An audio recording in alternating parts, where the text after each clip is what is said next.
as death toll in Nepal rises from protests following the blockade of 26 social media platforms. Home Minister Ramesh Lekhak has officially resigned from his post, taking moral responsibility for the government's crackdown on today's protests. During a cabinet meeting, Lekhak submitted his resignation to Prime Minister KP Sharma Oli. The Oli-led government blocked 26 social media platforms including Facebook, WhatsApp, YouTube and X for failing to register with the Ministry of Communications.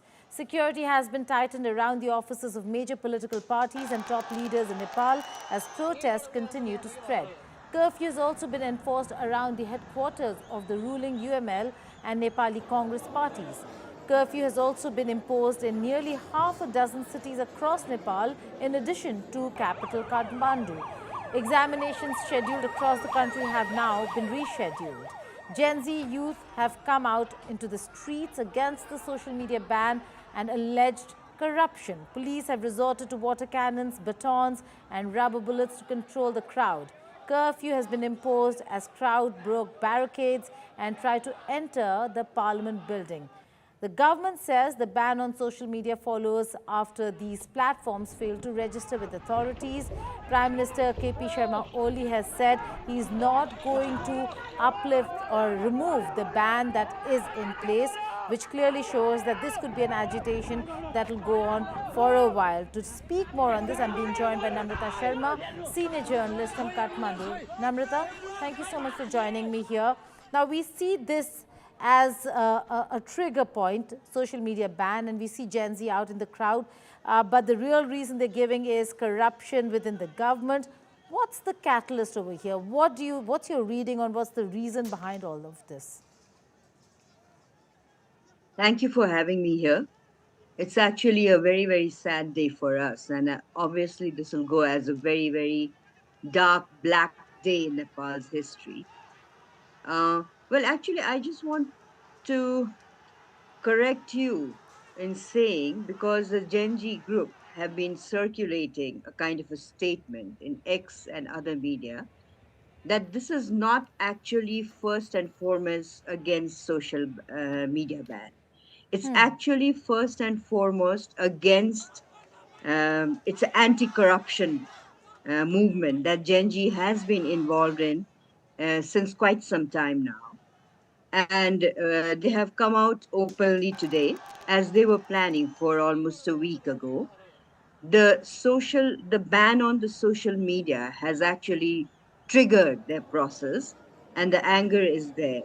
But I just wanted to mention that, because there has been a statement being circulated by the Zenji group saying that the international media actually is not correctly reporting them. They want to Okay. be reported as going against corruption. Okay, but And of course, the what ban on led to social this? media has triggered it. Right, Namrata, your reading on what led to the protest becoming or reaching this scale at this point in time. They were planning it for a while, but is there more than meets Yes. the eye in terms of not just corruption, but where is this coming from? Is there more than meets the eye? Actually, it's in this protest that Genji has done, you have to look at the history of Nepal. Nepal's youth has always come out on the street protesting against corruption of any form. During the absolute monarchy days, and I remember my school doing my 10th exam, the first people's movement, not the first, one of the first big people's movement in 1980 happened. And it was actually led by the youth. Of course, at that point, the Gen so and so wouldn't be mentioned, whatever Gen it was. Now, in the digital media, Gen Z is popularly known, you know,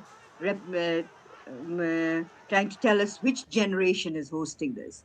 So the youth Yes. have been out in the street during the absolute monarchy. Youth has been out in the street to bring and restore democracy in Nepal in 1990. And Yes. in the mid of 2000 also, the youth have been out. But the Well, kind of killing that has happened today has never happened in the history of Nepal. And okay, now then to which answer leads me your to the question, question, what Namrata. triggered, Yes. sorry, Go ahead, go ahead. Yeah, what triggered it at this moment is the sheer frustration, like that is now in the tips of the finger of this generation. They see what is happening all over the world. They also see what happened in Bangladesh and Sri Lanka. They saw the youth Absolutely. movement out there. And then here, they've been really frustrated asking simple things like, let us have good educational institution where we can study and we don't have to go abroad and serve the nation, you see. Then there have been Right. a series of big scale corruption. And to tell you the truth, in Nepal, frankly speaking, more than corruption, now things are moving towards kleptocracy. There's power concentrated on political parties and leaders who actually were on the street to throw Which brings me to absolute a monarchy out of question. the country. Namrata, which brings me to the question. We see KP Oli digging in his heels. Will the Prime Minister resign? We see the Home Minister has resigned. Is this time Yes. that they're seeking change and change will happen? Very See, briefly. looking at KP Oli's history, I don't think he's going to resign. But to tell you the truth, the kind of protest that has happened in while he is the prime minister now, he should rethink this. Home Minister Lekha just resigned. But at the same time, what I personally believe, and there has been voices coming out, is people just resigning is not enough. People need to That's be right. accountable for what has happened on the streets of Nepal, not only in the Kathmandu Valley, but all over the country. 19 deaths, That's true. more than 330, around 347, the latest data I got, uh, injured. Injured. And there are That's right. there are actually children, Genji people lying in hospitals without adults caring for them.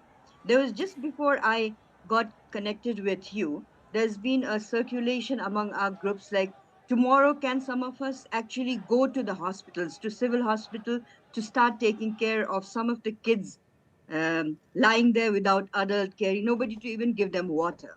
So people need to That's be held disturbing. accountable for this.